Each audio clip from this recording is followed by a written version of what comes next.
Veníamos aquí a la convalidación de un decreto, nos hemos encontrado con una comparecencia del presidente, pero regulada como un decreto, con un tema importantísimo que justificaba la celebración de este pleno, no el decreto, sino la situación económica de Europa y de este país, y encima usted anuncia una reforma constitucional y lo tramitamos como un decreto. Pues nos tenemos que aceptar con 2 minutos, como usted verá, no es serio. Yo creo que este pleno tenía que tener un primer punto del orden del día, que era comparecencia del señor presidente ante la situación económica, segundo, aprobación de un decreto y tercero, sus propuestas de reforma constitucional que tienen para un pleno solo. Entonces, en esos 2 minutos voy a hablar primero del Real Decreto, que hoy nos ocupa y que tiene medidas contradictorias entre sí.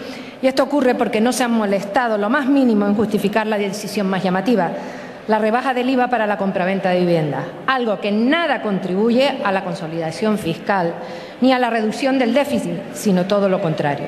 Se inventan a 3 meses de unas elecciones otro cheque temporal, como en su día fue el cheque bebé o el cheque regalo de 450 euros. Un nuevo cheque que en nada contribuye a la consolidación fiscal, sino lo contrario. Pero ahora la medida es menos progresiva todavía, porque los ciudadanos sin recursos no pueden acceder a ella por el mero hecho de que no tienen acceso al crédito, que es el verdadero problema. Ustedes se están despidiendo y hacen un buen regalo a la banca, que necesita vender sus grandes stocks de vivienda, o a las personas que tienen una gran liquidez o una gran capacidad económica. Lo han dejado activado al final de uno de sus últimos decretos sin la más mínima explicación, como si les diera un poco de vergüenza. Porque sin duda contradice el discurso de las últimas semanas del candidato Rubalcaba, cuando amaga con mayores cargas fiscales a la banca.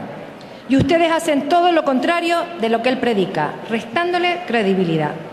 Y porque no es un estímulo directo a la economía productiva, sino una medida de marketing que se regala a la banca, con el propósito de aligerar sus stocks de vivienda embargada y sanear así sus balances. En las medidas anticrisis de los años anteriores, ustedes dejaron al margen totalmente al sector de la construcción, a pesar de varias advertencias, entre ellas las nuestras. Ha sido el peor parado de todos con ventaja, pero ahora tampoco se le atiende de veras, porque de nuevo se centra todo en atender a la economía financiera más que a la economía real. ¿Cuánto será el coste fiscal de esta medida, que irá más a sanear finanzas que a estimular la facturación de las pymes? ¿Por qué no se ha usado ese crédito fiscal para reducir la tributación de las obras de rehabilitación de viviendas que sí crean empleo? Sobre la parte sanitaria, he de decirle un breve apunte, que ustedes en el título del decreto dicen que las medidas contribuyen a la mejora de la calidad del sistema sanitario, pero ustedes saben que no es así en lo que se refiere a la extensión de los medicamentos genéricos. Contribuyen a la sostenibilidad del sistema, pero no a la mayor calidad. No degraden el lenguaje y el debate político haciendo pasar gato por el liebre. Necesitamos ahorrar, pero no nos digan que vamos a mejorar la calidad con esas economías. Los ciudadanos pueden entender que se les pidan sacrificios, pero no que se les diga que le están haciendo un favor. Respecto al adelanto del impuesto de sociedades, es una política cortoplacista, una medida prácticamente contable que desplaza ingresos de un ejercicio a otro y, como muy bien decían otros diputados anteriores, que arrea el que viene detrás. Desde luego nosotros no vamos a apoyar este decreto y esperábamos que en un momento como este y con una comparecencia en el mes peor de la economía de este país, el Gobierno hubiera venido no a la prórroga de temas de empleo que no han creado empleo, sino realmente con medidas de activación económica, con medidas fiscales si fueran necesarios. Ahí están los impuestos especiales. Y yo, sinceramente, señor presidente, para venir hoy a esta comparecencia no hacía falta que hubiera usted intervenido, sinceramente. Muchas gracias. Señora Oramas,